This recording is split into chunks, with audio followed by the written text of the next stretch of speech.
बाबा, हाँ जी। अंग्रेजों और मुसलमानों ने भारत के ऊपर आक्रमण किए, तो इसकी एडवांस और बेसिक में शूटिंग किस प्रकार होती है? एडवांस में आक्रमण नहीं हो रहे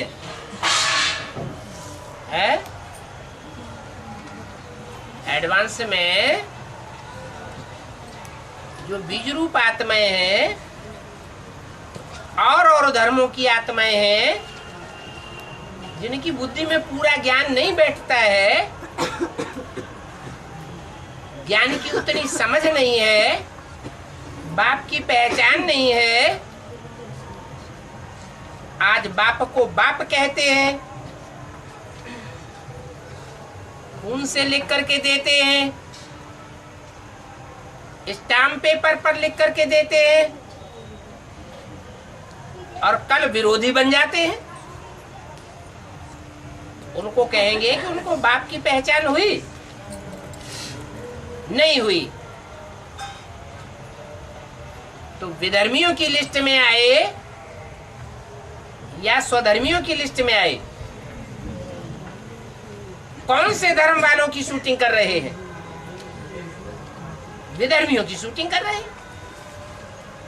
अब कोई मुसलमान की शूटिंग करते हैं, कोई क्रिश्चियंस की शूटिंग करते हैं,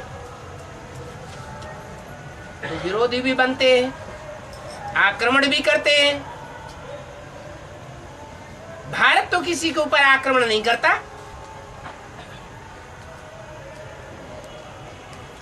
आसुरी धर्म आक्रामक हैं, देवता धर्म आक्रामक नहीं होता है।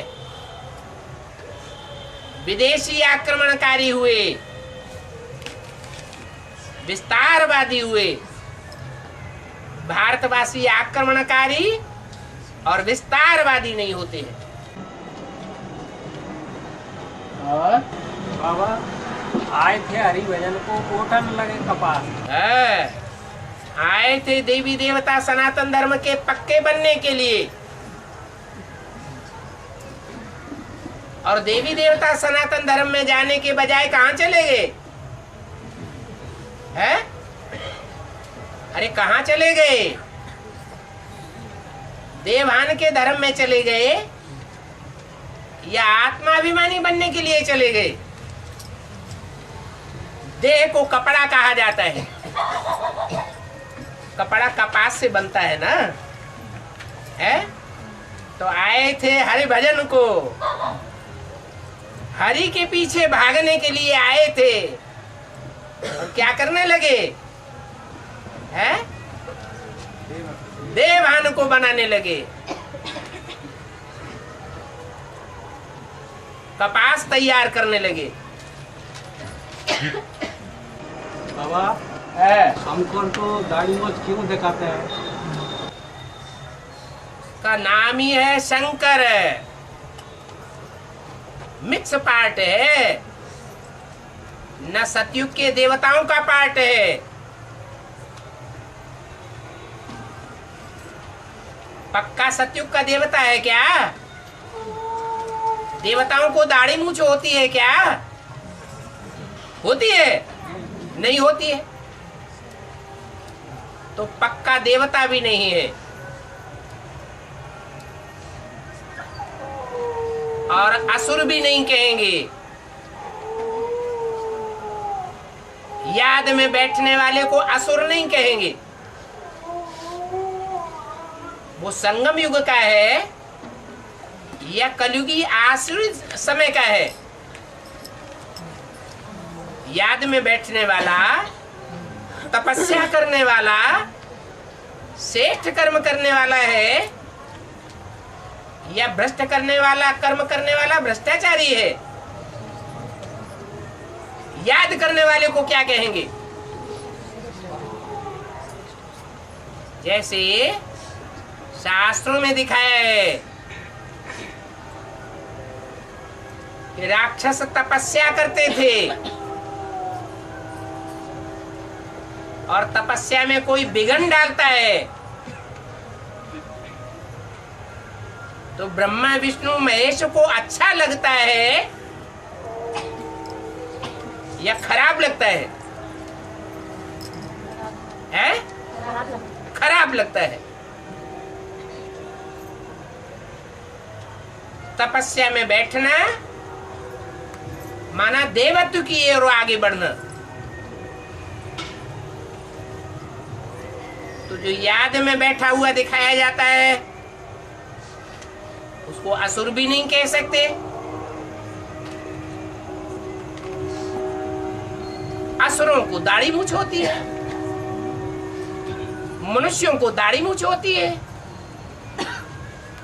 मनुष्यों ने कहा जाता है जो मन को चलायमान करते हैं। मन चलायमान होता है तो इंद्रियां भी चलायमान हो जाती हैं। देवताओं का मन चलायमान नहीं होता। मन का काम है इच्छा करना, संकल्प विकल्प करना। देवताएं तो इच्छा मात्रम अविद्या होते हैं। जब इच्छा ही नहीं होती है तो फिर उनको देवता कहेंगे या असुर कहेंगे। इसलिए शंकर का पार्ट मिक्स पार्ट है, दाढ़ी मूछ वाला भी पार्ट है और क्लीन शेव वाला भी है। और अभी की वाणी में बाबा ने बोला है कि वहाँ विमान होंगे परंतु वो चकनाचूर नहीं होंगे। वहाँ बीमार होंगे तो विमान वहाँ विमान तो होंगे। हाँ हाँ माना प्रूफ होंगे, कहाँ की बात? एक्सीडेंट नहीं होगा। सतयुग में तो विमान तो होंगे ही नहीं। पक्षी तो होंगे, बड़े बड़े पक्षी हो सकते हैं कि नहीं हो सकते हैं? तो बड़े बड़े पक्षी ही विमान होंगे। वो इशारे की भाषा समझेंगे। आंख का इशारा हुआ यूं मुड़ गए, आंख का इशारा हुआ यूं मुड़ गए, आंख का इशारा हुआ ऊपर उड़ गए, आंख का इशारा हुआ नीचे आ गए। बोलने की भी उनको दरकार नहीं पड़ेगी।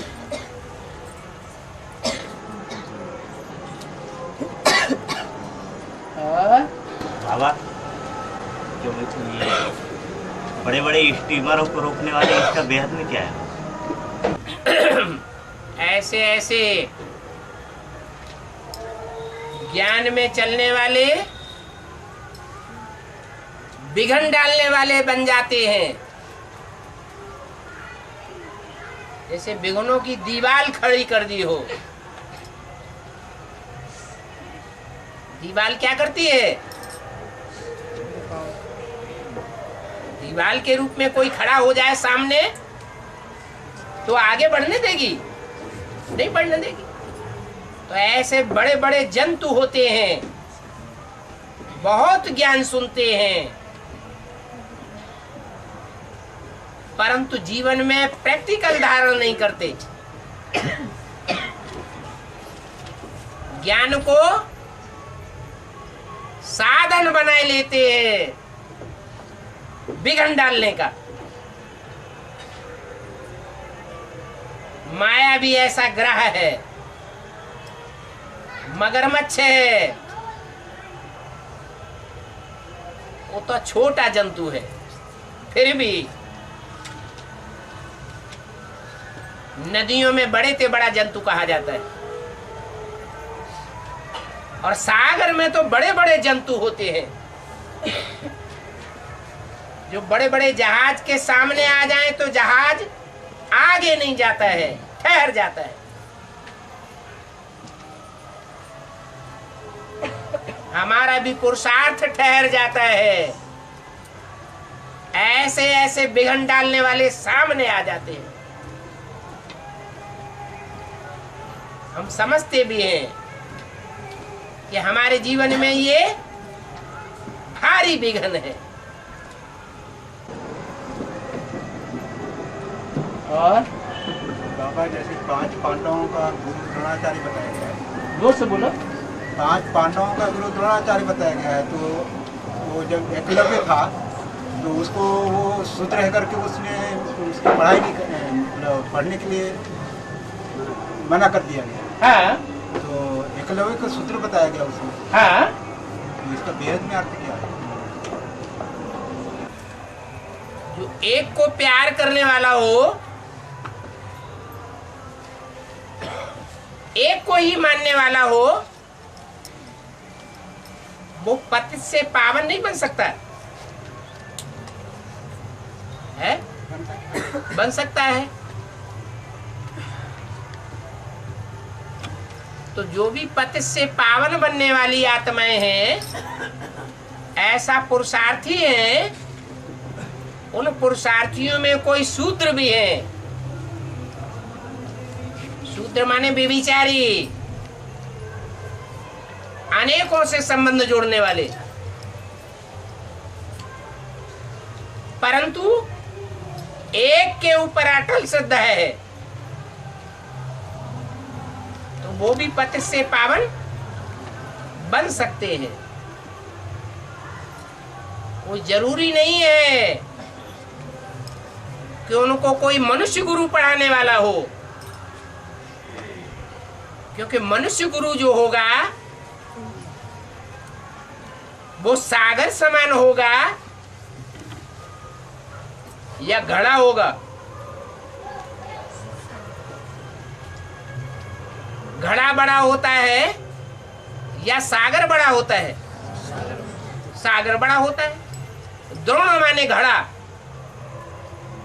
वो बुद्ध रूपी घड़ा कितना भी बड़ा घड़ा हो, परंतु फिर भी सागर समान नहीं हो सकता। और ज्ञान सागर है एक, उस ज्ञान सागर को उसने गुरु बनाया, इसलिए उसका नाम पड़ा काम के आधार पर एकलव्य। परंतु ऐसा उच्च पुरुषार्थ करने वाला,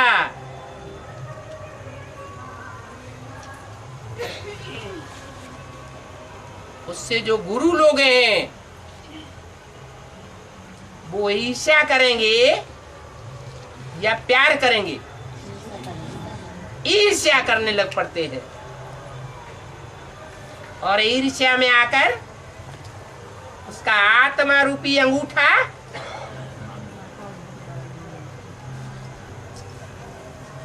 दान में मांग लेते हैं।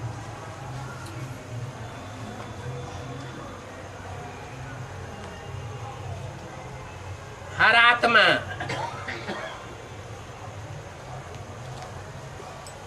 जो ऊंचा उठती है, उसके लिए अनिवार्य है वो नीचा गिरे या नहीं गिरे।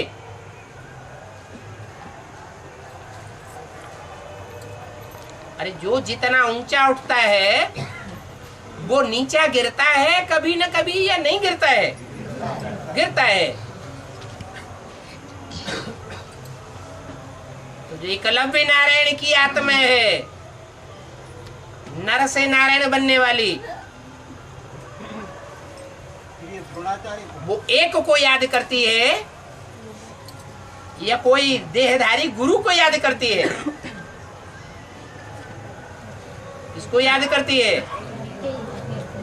एक ऊंचते ऊंचे ज्ञान सागर को याद करती है।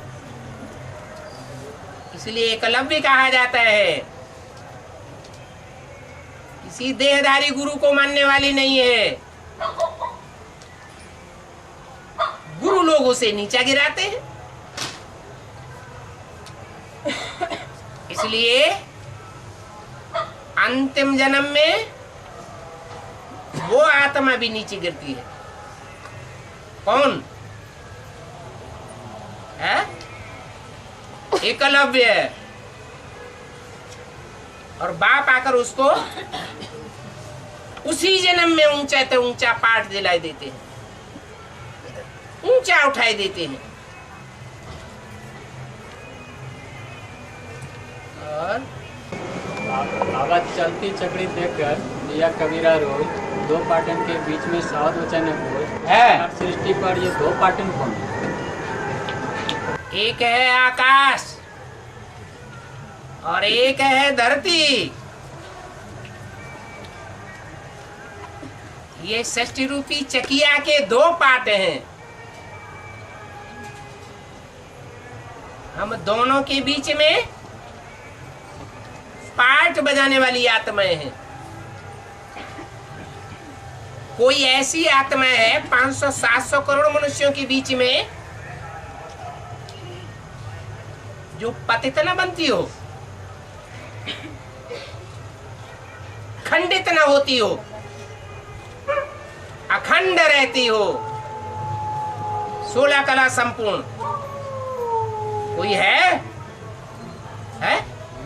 कोई नहीं। ये 2 पार्ट हैं। एक है धरणी, पृथ्वी, पृथिव्यात इति पृथ्वी, जो विस्तार को पाती है उसको पृथ्वी कहा जाता है।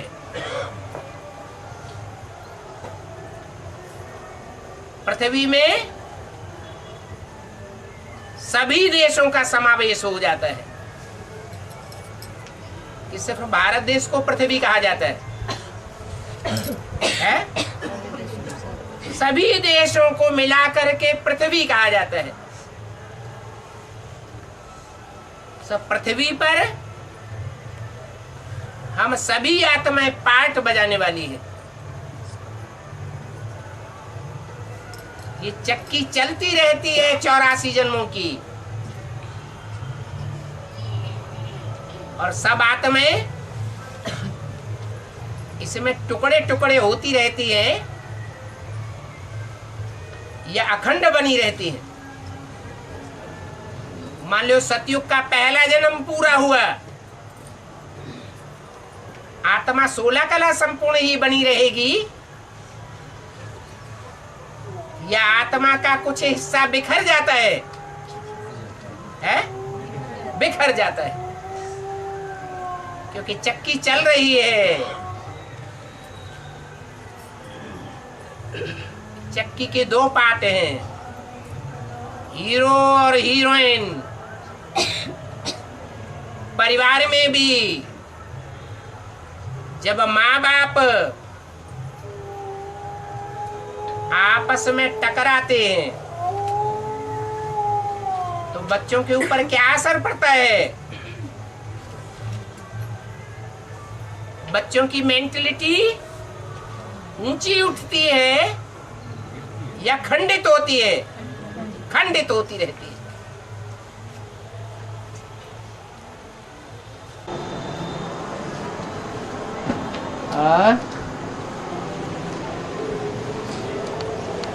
बाबा, द्रौपदी 5 पति, यह बेहद का अर्थ क्या है? कोई हिंदी जानने वाला बोलो। द्रौपदी के 5 पति, हाँ। इसका बेहद में अर्थ क्या है? पति का अर्थ होता है पाति, रक्षा करने वाला। ये द्रौपदी की जो कथा है, जिसमें बाबा ने हम बच्चों को बताया है कि तुम सब कौन हो? द्रौपदियां हो। इसका शुद्ध शब्द है ध्रुवपदी। कैसा पद है तुम्हारा? ध्रुव है, माने पक्का तुम्हारा पार्ट है। माना तुम मनुष्य से क्या बनने वाली हो? देवी देवता बनने वाली हो।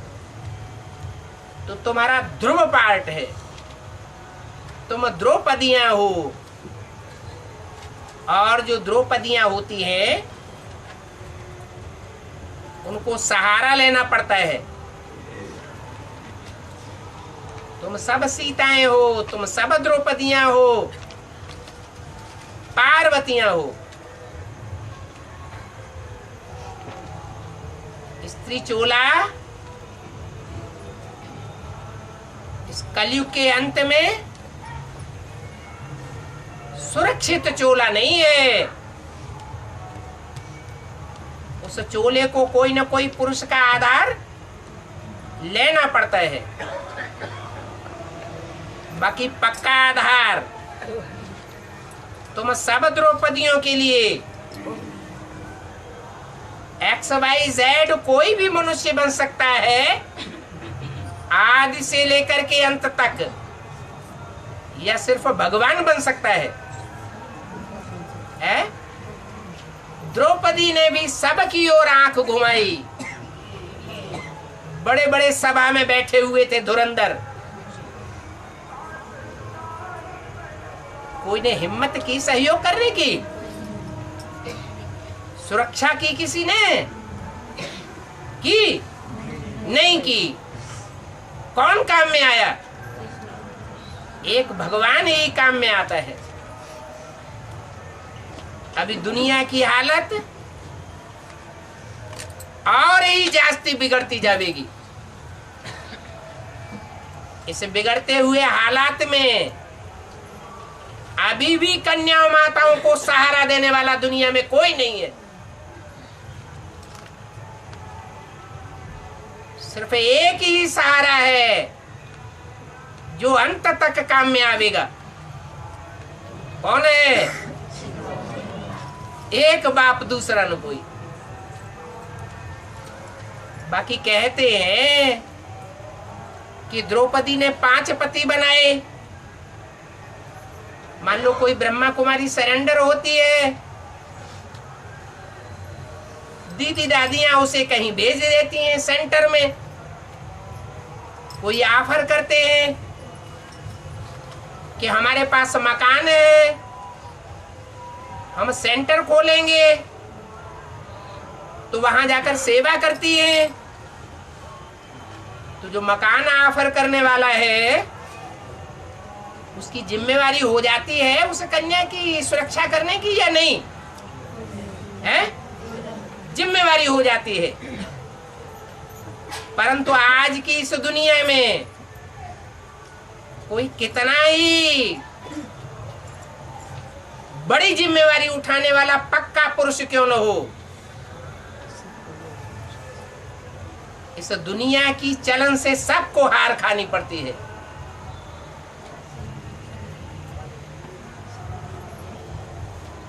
खुद ही माया से हार जाते हैं। जब खुद ही हार गए तो उस द्रौपदी की रक्षा करेंगे या भक्षक बन करके बैठ जाएंगे? क्या करेंगे? भक्षक बन जाते हैं। अभी थोड़े ही वर्षों में साबित हो जाएगा कि जो रक्षक बन करके बैठाए गए थे, पति बन करके बैठे थे, पति माने रक्षक, वो कैसे भक्षक बने पड़े हैं।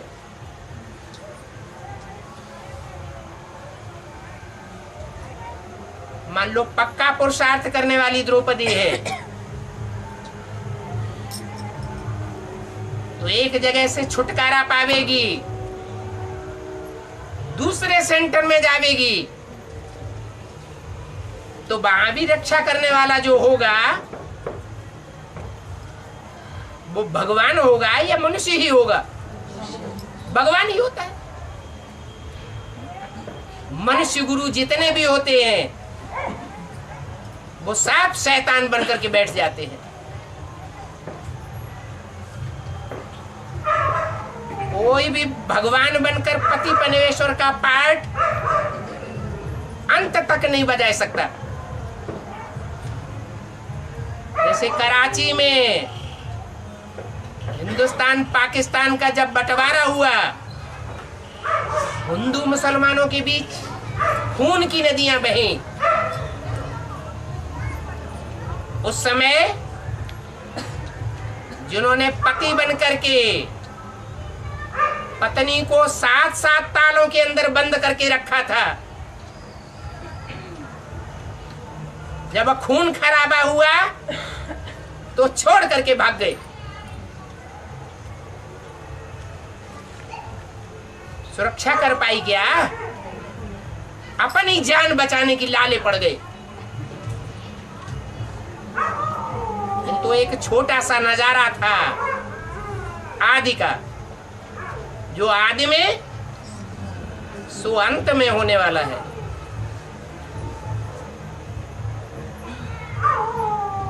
तो 5 पति ये अज्ञानता है।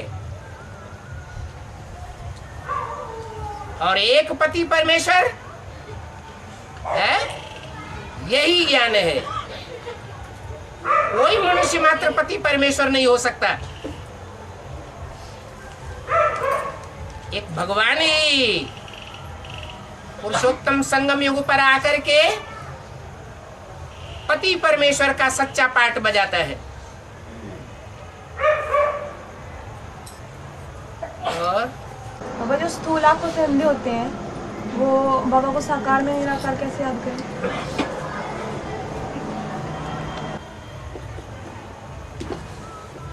वो कोई भी इंद्रिय से अपंग होते हैं।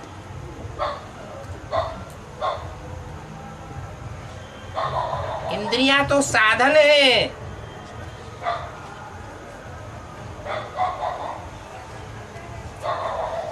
आत्मा उन साधनों को उपयोग करने वाली है। कोई इंद्रिय अपंग होती है। मान लो इंद्रियों में मुख्य है आंखें, और आंखों से अंधा है, तो आत्मा की जो शक्ति आंखों में जानी चाहिए वो और इंद्रियों में वितरित हो जाएगी या नहीं हो जाएगी? है? आत्मा की शक्ति आंखें नहीं है, तो आंखों की जगह और इंद्रियों में शक्ति भरने लग पड़ती है।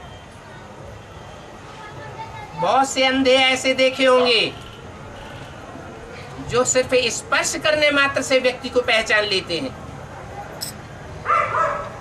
उनके स्पर्श करने की शक्ति बढ़ जाती है। तो ऐसे नहीं है कि आंखें ही देखने का काम करती है। उनकी और इंद्रियों में भी देखने की शक्ति होती है, अनुभव करने की शक्ति होती है। इसलिए ऐसे नहीं समझना है कि जो अपंग है वो भगवान के साकार स्वरूप को अनुभव नहीं कर सकते। जैसे मान लो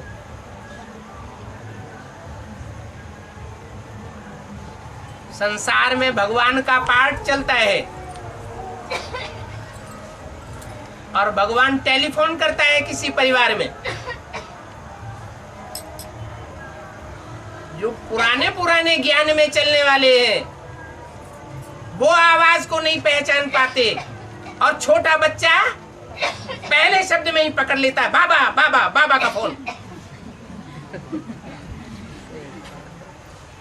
तो बच्चे की तो इंद्रियां उतनी विकसित नहीं हुई है, तो भी पहचान लेता है। और जिनकी इंद्रियां पूरा कार्य कर रही है, पूरा दुनिया का अनुभव ले रही है, वो नहीं पहचान पा रहे। ऐसे ही अंधों के विषय में भी कहा जा सकता है। अंधे दुनिया को इन आंखों से देखते ही नहीं है। और मुरली में तो भगवान बाप ने बोला हुआ है, इन आंखों से जो कुछ देखते हो वो सब भस्म हो जाने वाला है। इन आंखों से देखते हुए नहीं देखना है। तो अंधों को फायदा हुआ या नुकसान हुआ? है? फायदा हो गया। और हमारी ये आंखें तो बड़ा गड़बड़ कर रही है। हम तो घाटे में आ गए।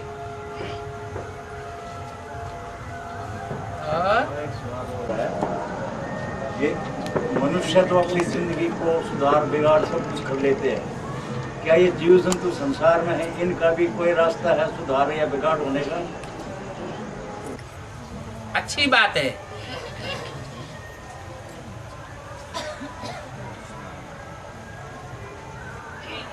अपने अपने कुल का सब सोचते हैं। पराये कुल का सोचने वाले बहुत थोड़े होते हैं।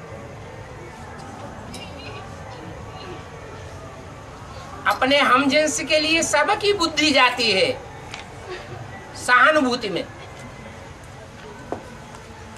तो हम मनुष्य हैं, मनुष्यों में तो मन बुद्धि होती है। वो मन बुद्धि की पावर से भगवान को पहचान लेते हैं और नंबरवार पुरुषार्थ अनुसार पहचानते हैं, इसलिए उनका कल्याण जल्दी हो जाता है। परंतु जानवरों में, पशु पक्षियों में, कीड़े मकोड़ों में बुद्धि, मन बुद्धि नहीं होती है, इसलिए वो बेचारे पहचान नहीं सकते। जड़त्वमयी बुद्धि होती है।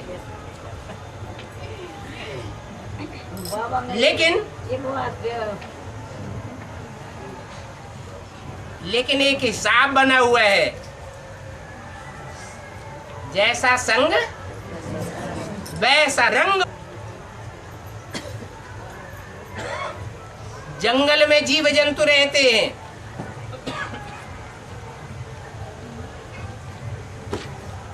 और शहर में भी जीव जंतु रहते हैं, जानवर रहते हैं। जंगल के जानवर ज्यादा बीमार पड़ते हैं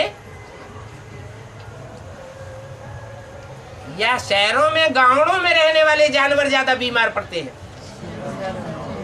क्यों? क्योंकि मनुष्य के संग में रहने के कारण उनके ऊपर संग का रंग पड़ता है।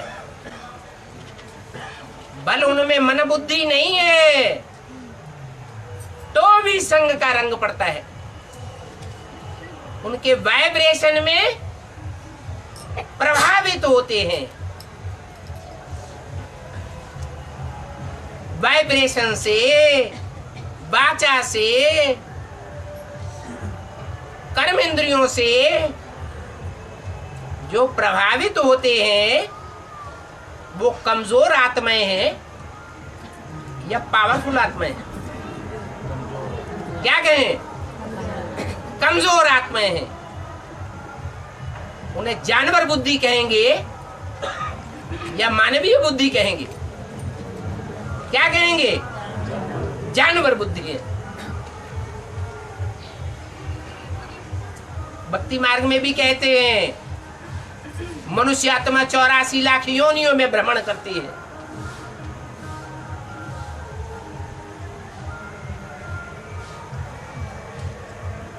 अब कोई भी पेड़ पौधे का बीज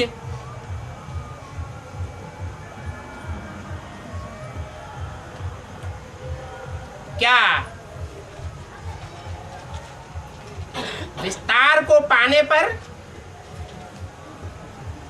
अपना रूप बदलता रहता है क्या?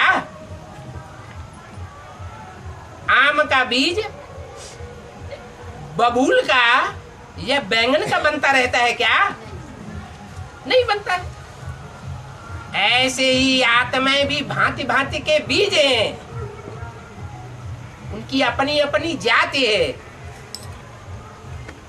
जो मनुष्य जाति के हैं वो मनुष्य का ही जन्म लेते हैं, मनुष्य का शरीर धारण करते हैं, और जो जानवर, पक्षी या कीड़े मकोड़ों की जाति के हैं वो वैसा शरीर धारण करते हैं। उनका विस्तार बदल नहीं सकता, परंतु आत्मा की पावर में कमती बढ़ती जरूर होती है। जो आत्मा जितनी पावरफुल होगी वो मन बुद्धि से ज्यादा ऊंची स्टेज में रह सकती है या नहीं रह सकती है? रह सकती है। जड़त्वमयी बुद्धि वाली आत्मा ऊंची स्टेज में जाएगी या नीचे ही पड़ी रहेगी? है नीचे ही पड़ी रहेगी। मनुष्यों में भी ऐसे जड़त्व वही बुद्धि वाले होते हैं जिनको अपनी कम अकल होती है, दूसरों की बातों से जल्दी प्रभावित हो जाते हैं। राजा प्रजा की बातों में आ जाता है क्या? प्रभावित होने वाले को राजा कहा जाता है क्या? राजा कोई से प्रभावित होता है या प्रभावित करता है? प्रभावित करता है। प्रभावित होने वाली बुद्धि जानवर बुद्धि है,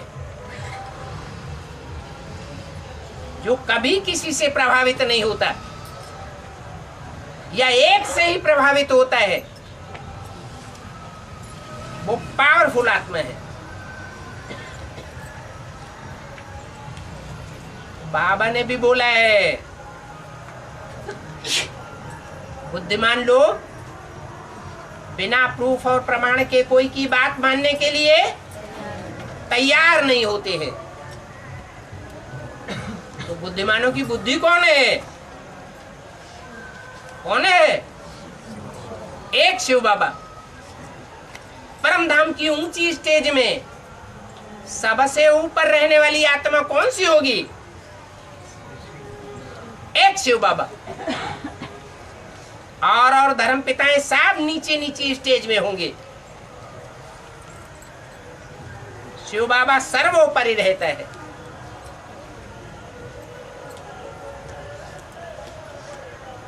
उसके बाद ब्रह्मा विष्णु शंकर, फिर और धर्म पिताएं दिखाई जाती हैं।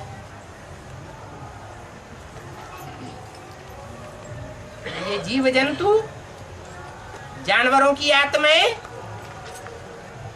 प्रभावित होने वाली आत्माएं हैं। मनुष्य का कल्याण होगा तो उसके संग में रहने वाली ये जीव जंतुओं की आत्माओं का भी कल्याण हो जाएगा।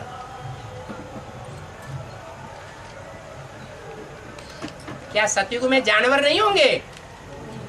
होंगे, लेकिन सुखदायी जानवर होंगे या दुखदायी होंगे? सुखदायी होंगे। वो सुखदायी कैसे बने?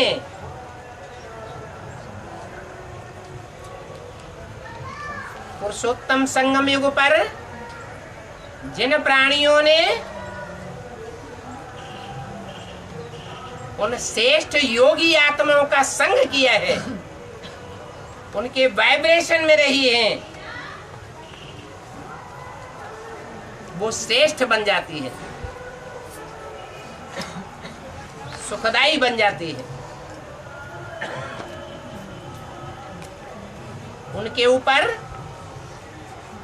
उन श्रेष्ठ योगियों के वाइब्रेशन का असर पड़ जाता है। इसलिए शास्त्रों में गायन है कि ऋषियों मुनियों के आश्रमों में शेर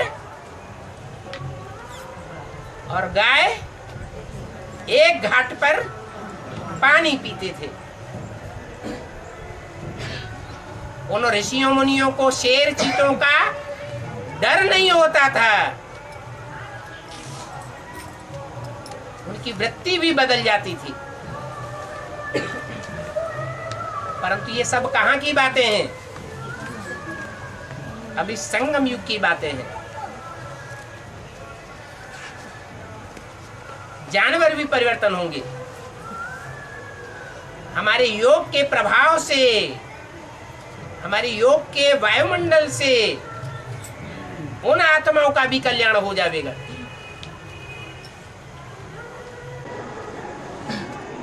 और शिव का साकार पाठ और शंकर, शिव का साकार पाठ, शंकर का साकार पाठ में अंतर क्या है?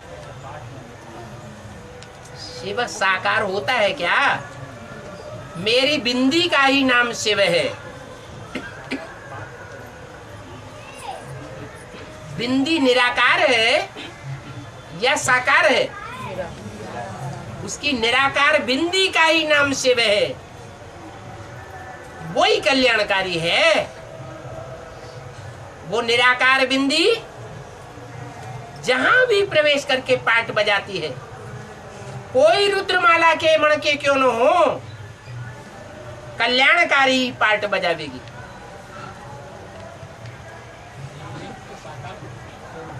वो कभी साकार होता ही नहीं। निराकारी सो निर्विकारी सो निरहंकारी। तो शिव को तो साकार कहना है, ये तो अज्ञानता की बात हो गई। इसलिए प्रश्न को सुधारो। हाँ बोलो। शिवलिंग जिसे कहते हैं वो शिव नहीं है, शिवलिंग है। लिंग में और शिव में अंतर है। शिव बिंदी का नाम है। लिंग में जो बिंदी रखी जाती है वो सुप्रीम सोल शिव की यादगार है, और लिंग बिंदी नहीं है। बड़ा रूप है या छोटा रूप है? क्या है? बड़ा रूप है। वो लिंग यादगार है उस बड़े रूप की, जिसमें अति सूक्ष्म शिव प्रवेश करता है। इसलिए शिव तो सदैव निराकार है, और शंकर जिसमें मुकर्रर रूप से प्रवेश होता है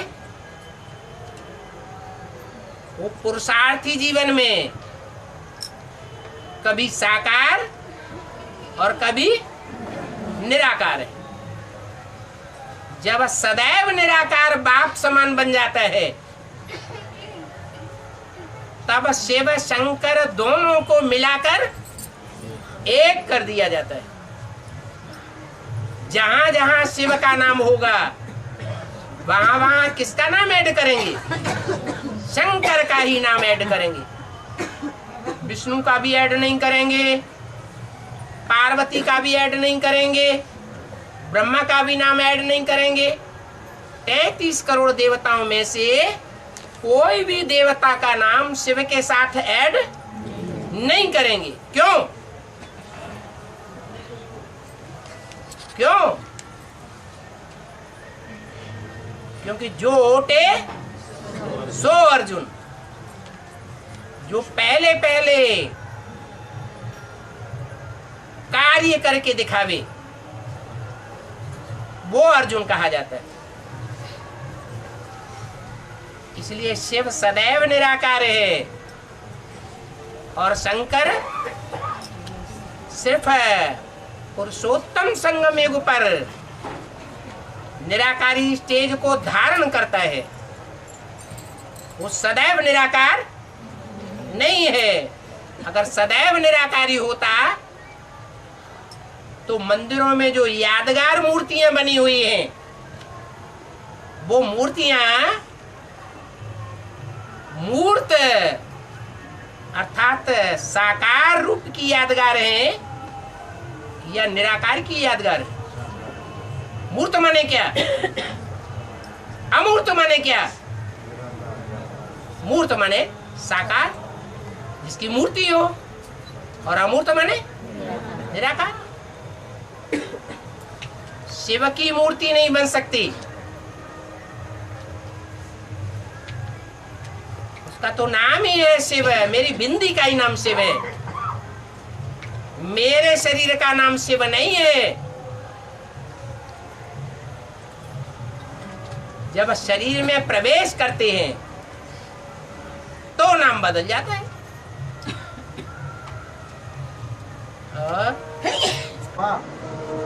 आकाश में एक तारे को चंद्रमा के सबसे नजदीक दिखाया जाता है। आकाश में एक तारे को चंद्रमा के सबसे नजदीक दिखाया जाता है। क्या दिखाया जाता है? चंद्रमा के नजदीक है। चंद्रमा के ऊपर एक सितारा दिखाया जाता है। पास में दिखा। मुसलमानों में उसकी खास यादगार बनी हुई है। क्या वो अपना झंडा बनावेंगे, नोट छापेंगे, कोट ऑफ आर्म बनावेंगे, तो कौन सा निशान दिखाते हैं? चंद्रमा और साथ में सितारा।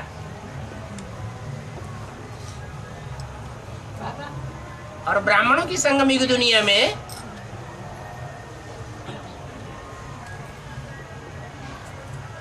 जो मुस्लिम धर्म की आत्माएं हैं, उनकी पहुंच चंद्रमा तक है, सितारों तक है, आत्मा रूपी सितारे, या सूर्य तक है? बेसिक ब्राह्मणों में चंद्रमा तक पहुंचे, सितारों तक पहुंचे, और चंद्रमा के जो सबसे नजदीक रहने वाला सितारा है, जो आदि में भी बहुत नजदीक था,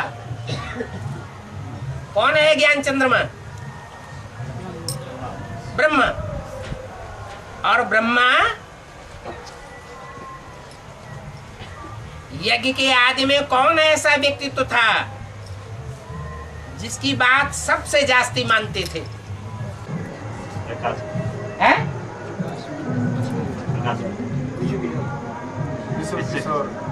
है? विश्वेश्वर भाव से तो काम लेते थे।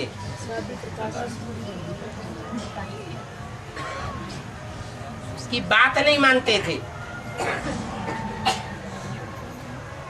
जिसकी बात मानते थे, जिसके प्रवचन बैठ करके सुनते थे, जिसके डायरेक्शन पर चलते थे, जिसके लिए मुरली में आया है, उनमें बाप प्रवेश करके सुनाते थे, डायरेक्शन देते थे। वो कौन था? है? सेवक राम। अंत तक सेवक राम की बात मानते रहे। है? अरे वो अंत तक ब्रह्मा बाबा यज्ञ के आदि में सेवक राम की बात मानते रहे, या दोनों में झगड़ा हो गया तो किसकी बात मानते रहे? कोई सितारा था जो बहुत नजदीक था।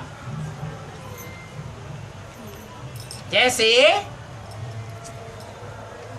ब्राह्मणों की दुनिया में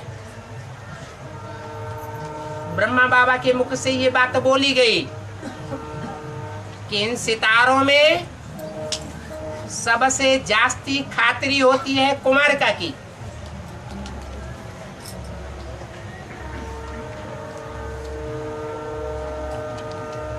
तो कुमारिका दादी भी यज्ञ के आदि में किसके डायरेक्शन पर चलती थी?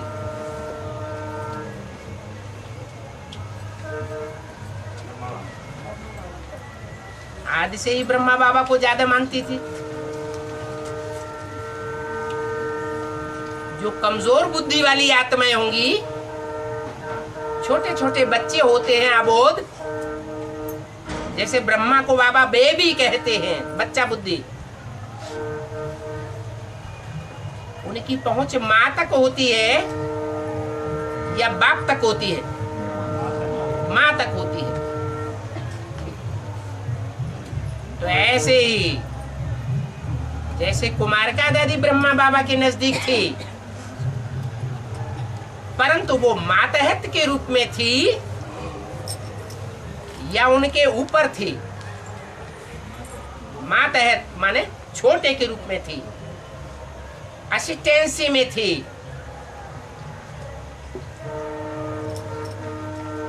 उनकी खातिरी की बात तब की बताई गई है जबकि मम्मा ने शरीर छोड़ दिया था, और उस आत्मा ने तो पहले ही शरीर छोड़ दिया था जिसके डायरेक्शन पर ब्रह्मा बाबा चलते थे।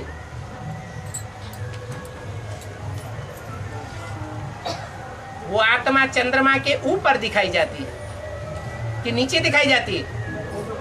ऊपर दिखाते हैं। तो कौन है जो अभी एडवांस पार्टी में आने के बावजूद भी, समर्पित होने के बावजूद भी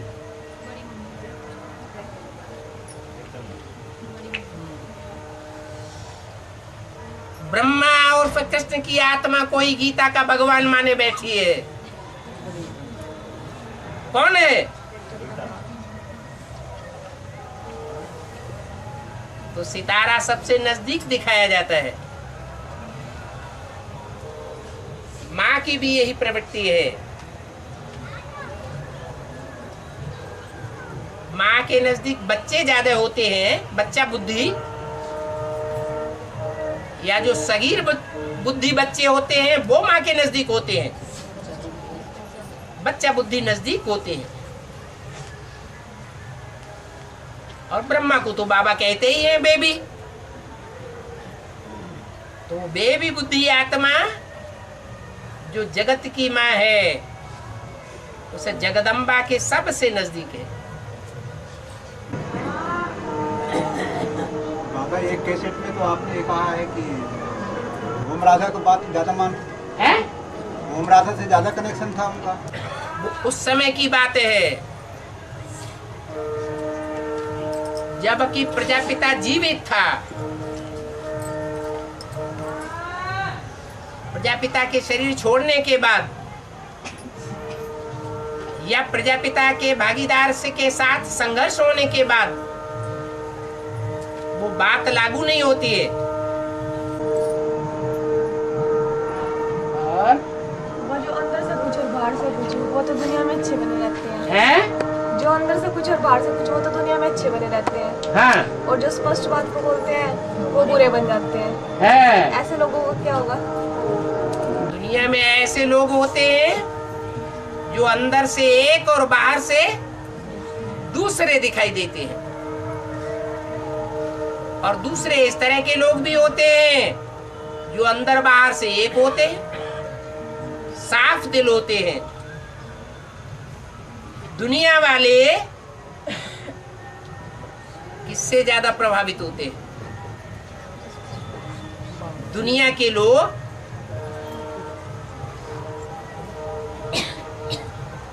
झूठे से ज्यादा प्रभावित होते हैं, या अंदर बाहर जो एक होता है उससे ज्यादा प्रभावित होते हैं? झूठों से ज्यादा प्रभावित होते हैं। इसलिए बाप दादा ने बोला है इस ब्राह्मण परिवार में भी जो अंदर एक और बाहर से दूसरा है, वो इस ब्राह्मण परिवार के लिए बहुत खौफनाक खतरनाक है। ऐसा खौफनाक खतरनाक मेरे नजदीक नहीं आ सकता। माने मेरे साकार स्वरूप के संग का रंग नहीं ले सकता। तो दुनिया प्रश्न है कि जो अंदर से एक और बाहर से दूसरे होते हैं उनको दुनिया बहुत पसंद करती है। जो अंदर से और बाहर से सच्चे होते हैं वो बेचारे धक्के खाते रहते हैं। तो दुनिया की पसंदगी के ऊपर चलना है या बाप की पसंदगी के ऊपर चलना है? कहते तो हैं बाप की पसंदगी के ऊपर चलना है, लेकिन रोना ये रहते हैं कि दुनिया वाले हमारी बात ही नहीं मानते।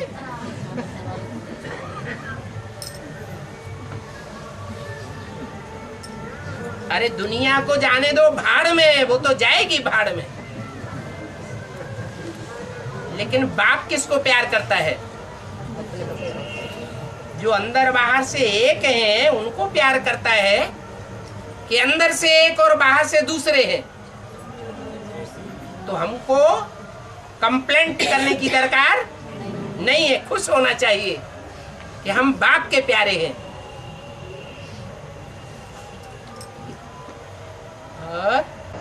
बाबा, जब आत्मा और सुप्रीम सोल बाप ये जो परम धाम में होते हैं उस टाइम पे इनकी स्टेज जड़ होती है चेतन? जड़ की परिभाषा और चैतन्य की परिभाषा मुरली में बताइए।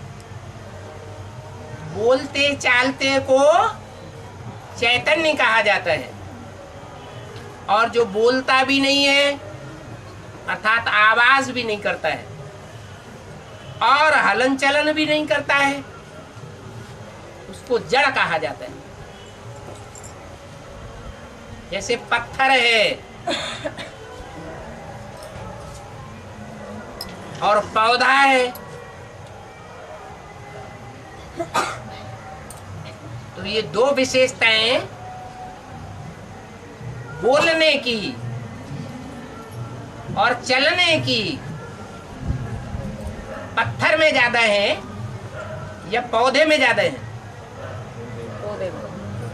पौधा जब बड़ा होता है तो पत्ते आपस में टकराते हैं, आवाज होती है,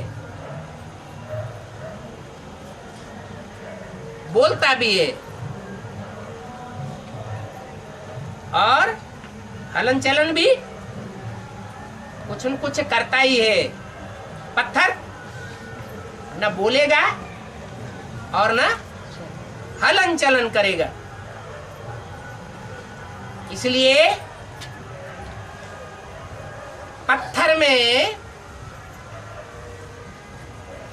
जो जड़त्वमयी कण है, जड़त्वमयी कणों का संघात है,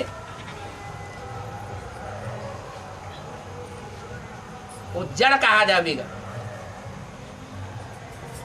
और पौधे को उसके मुकाबले चैतन्य कहा जाएगा। और मनुष्य तो है ही बोलता चालता, उसको तो चैतन्य ही कहेंगे। तो परम धाम में आत्माओं में ये दो विशेषताएं होती हैं या नहीं होती है? बोलता और चालता है, नहीं होती है। तो परम धाम में आत्मा को जड़वत कहेंगे या चैतन्य कहेंगे? जड़वत है।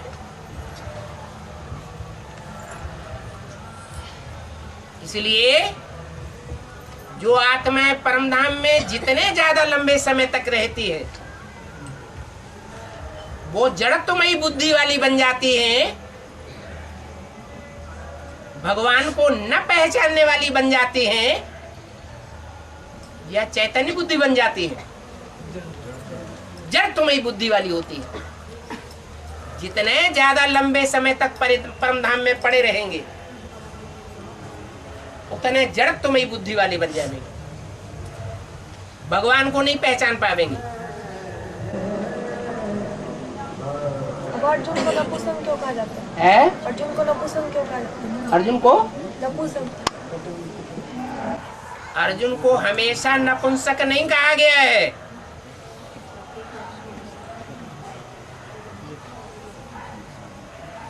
जो 13 साल का वनवास है, वनवास के टाइम में भी जो विशेष गुप्त रहने का टाइम है, 13वां वर्ष, वो विशेष पुरुषार्थी जीवन का टाइम है या साधारण पुरुषार्थी जीवन का टाइम है? विशेष पुरुषार्थी जीवन का टाइम है। उस विशेष पुरुषार्थ के टाइम पर अगर इंद्रियां हलचल में आती रहेंगी तो फेल हो जाएगा या पास हो जाएगा? फेल हो जाएगा। इसलिए अर्जुन को वो अभिशाप भी वरदान बन जाता है। जो अभिशाप उसको मिला था, अब अप्सरा के द्वारा वो वरदान साबित हो जाता है।